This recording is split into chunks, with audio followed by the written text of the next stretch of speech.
ഇന്നലത്തെ jail nomination വളരെ boring ആയിരുന്നു. കഥ പറച്ചിലോട് കഥ പറച്ചിൽ.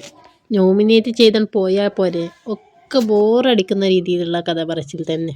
അതും അന്യായമായിട്ടുള്ള കഥ പറച്ചിൽ. വെറുപ്പിക്കലോട് വെറുപ്പിക്കൽ. കേക്കിൻ്റെ പൊടി കിട്ടിയില്ല, ആട്ടിൻകാലിൻ്റെ അത് കിട്ടിയില്ല, ഇത് കിട്ടിയില്ല, അങ്ങനത്തെ ചെറിയ ചെറിയ കേസുമായിട്ട് തന്നെ വളരെ ബോറിംഗ് ആയിട്ടുള്ള ലൈവായിരുന്നു ഇന്നലത്തേത്. അനിമോളാകട്ടെ, ഞാൻ 15 പൊതിച്ചോറ് എന്നും കൊടുക്കും, പാവപ്പെട്ടവർക്ക് അത് അവരറിയാതെ അവരുടെ പുറകിൽ വെച്ചിട്ട് ഞാനൊരു മരത്തിൻ്റെ അപ്പുറത്ത് നിന്ന് നോക്കി കാണും, അത് അവരെടുത്ത് കഴിക്കുമ്പോൾ എൻ്റെ മനസ്സ് കൂടിയാണ് നിറയുന്നത് എന്നൊക്കെ പറഞ്ഞ് അനിമോൾ അങ്ങനെ കഥ തുടരുക തന്നെയാണ്. അവൾ കൊടുത്തതും കണ്ടതും ഒക്കെ സീസൺ ലാസ്റ്റായില്ലേ, ഇനി വല്ല സിമ്പതിയും കിട്ടുമെന്ന് വിചാരിച്ചിട്ടാവാം ഇങ്ങനെയൊക്കെ പറയുന്നത്.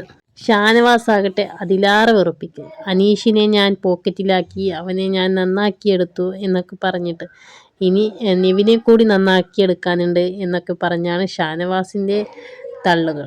അക്ബർ ഉമ്മയെ നന്നായി സ്നേഹിക്കുന്ന ആളാണല്ലോ, അതുകൊണ്ട് തന്നെ ഉമ്മ പറഞ്ഞത് കേട്ട് ഇപ്പോൾ കുറച്ച് സൈലൻ്റ് ആണ് ആളിപ്പോൾ സോഫയിൽ ചാരിയുള്ള ഒരു കിടത്തം തന്നെ.